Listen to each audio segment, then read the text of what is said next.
There's a popular idea of hacking life, and essentially it comes, from hacking a computer program to get it to do something that benefits you.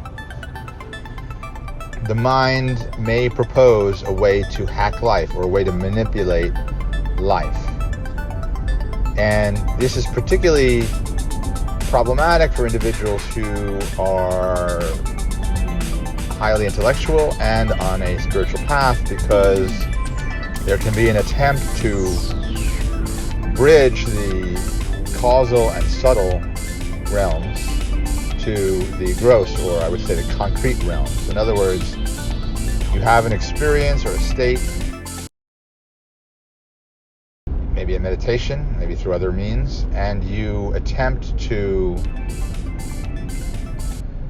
sort of like Moses down from the mountain, you're attempting to bring the techniques or the rules to empower yourself and others at a future point in time to repeat that journey. It's kind of like you're drawing a map.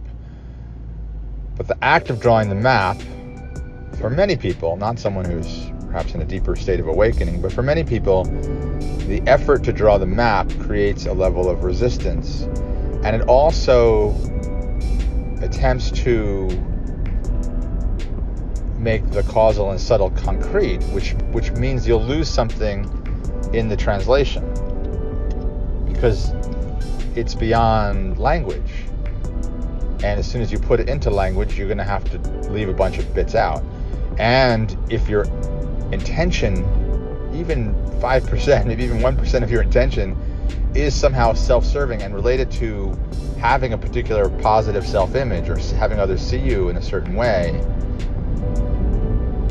then what was true at the causal and subtle level beyond language is now not only been squeezed into a box to be in concrete terms that people could understand and possibly reproduce, but it's also in a sense polluted by your own mind's agenda. Basically your mind, like the Loki character, sneaks into the elevator with you and rides up to heaven, rides up to that next level.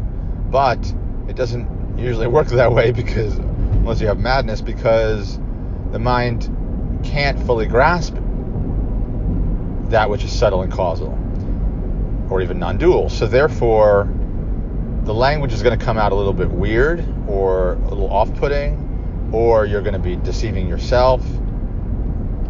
Now, there are individuals who have been able to make a complete bridge, that they are resting as awareness, that they're existing in those states, either subtle, causal, or non-dual, but they're casually coming up with language that is intended to help others, but often it doesn't land or it's misinterpreted.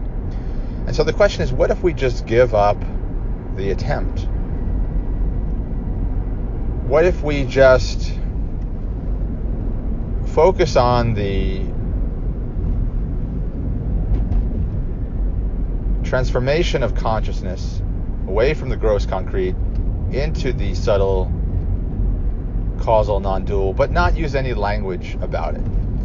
And the best technique that I've found for that is transcendental meditation, which, interestingly enough, gives you a mantra that's a made-up word that doesn't have any meaning, as far as we know, has no meaning. So it's really explicitly built into the procedure itself. But we move into more subtle states in the meditations. In a sense, if it is all based in truth, which I believe it is, then those concepts will come to you through experience, not through teaching, once you've learned the technique, which is pretty simple. Or if they don't come to you, it won't matter, because you are already having an experience of the subtle, causal, or perhaps even the non-dual. So in a sense, the great hack is to not try to hack.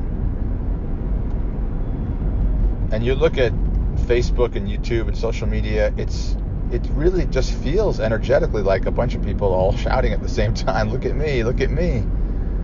It's almost like all of our technology has manifested in narcissism. And so then the question becomes, do you simply remove yourself? And so, I've many times before I've said this is my last YouTube video. Today, I'm not going to say that. I think what I'm going to do instead is transition this channel to be more about interviewing people and less about my ideas and concepts. If you want to go deeper, I'm just going to hand it over, export it, outsource it to Transcendental Meditation, and let them take it from here. Thanks for listening.